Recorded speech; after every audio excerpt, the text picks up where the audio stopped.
بسم اللہ الرحمن الرحیم۔ شیخ الاسلام غریب نواز تقسیم ہند سے پہلے جب مدینہ پاک حاضر تھے، معاجہ شریف پر حاضری کے وقت زمین بوسی کرنے لگے تو شرطاء نے منع کیا۔ آپ غریب نواز نے فرمایا، میرا وعدہ ہے کہ جب تک آپ کے شیخ الحدیث کو قائل نہ کر لوں دہلیز بوسی نہیں کروں گا۔ آپ انہیں بلا لیں۔ چنانچہ شیخ الحدیث کو بلایا گیا۔ وہ نجدی مزاج شخص بڑے فاخرانہ انداز سے چلتا ہوا آیا کہ مسجد نبوی شریف میں اس کی ابا کو با دونوں طرف سے اس کے طلاب نے اٹھا رکھی تھی۔ آپ غریب نواز فرماتے ہیں کہ میں نے اس کے غرور کو دیکھا تو علامات قرب قیامت والی حدیث پاک پڑھی کہ ننگے سر ننگے پیر چرواہے بڑی اونچی عمارتوں والے ہوں گے۔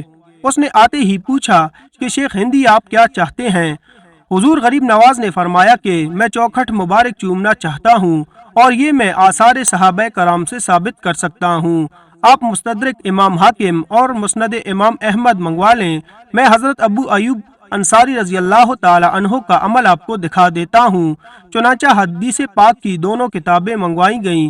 حوالہ جات دیکھ کر شکست خوردہ ہوا تو کہنے لگا، یہ تو صحابی کا عمل ہے، آپ نبی کریم صلی اللہ علیہ وآلہ وسلم کا عمل دکھائیں تو اجازت دوں گا۔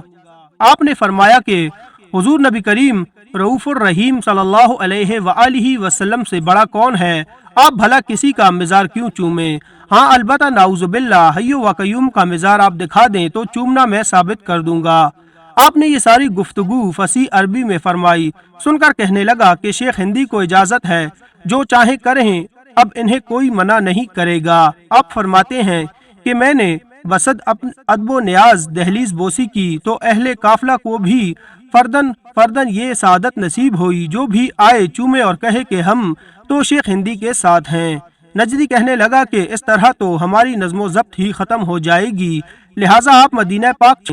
آپ غریب نواز نے فرمایا کہ یہ تو آپ نے جگہ جگہ لکھا ہوا ہے کہ مسجد نبوی شریف میں 40 نمازیں حصول شفاعت کا ذریعہ ہیں، لہٰذا ہم کیسے مدینہ پاک چھوڑ دیں؟ کہنے لگا ٹھیک ہے، مگر آپ کو فی یوم فی کس اتنے ریال دینے پڑیں گے۔ آپ نے فرمایا کہ یہ شرط منظور ہے، آخر میں حساب کر لیں گے، اگر ریال کم پڑ گئے تو بے شک جیل بھیج دینا، بشرطے کہ جیل ہو مدینہ پاک کی۔ جب جمعہ کی فجر ادا کر چکے تو کہنے لگے، آپ کی 40 نمازیں پوری ہو گئی ہیں، لہٰذا اب روانہ ہو جائیں۔ آپ غریب نواز نے فرمایا کہ ہمارا یہ وعدہ تو نہیں تھا کہ مدینہ پاک کا جمعہ چھوڑ دیں گے، لہٰذا الحمدللہ جمعہ پڑھ کر معاجہ شریف کی الوداعی حاضری دے کر بچشم نما اپنے قافلے کے ہمراہ مکہ مکرمہ کے لیے روانہ ہوئے۔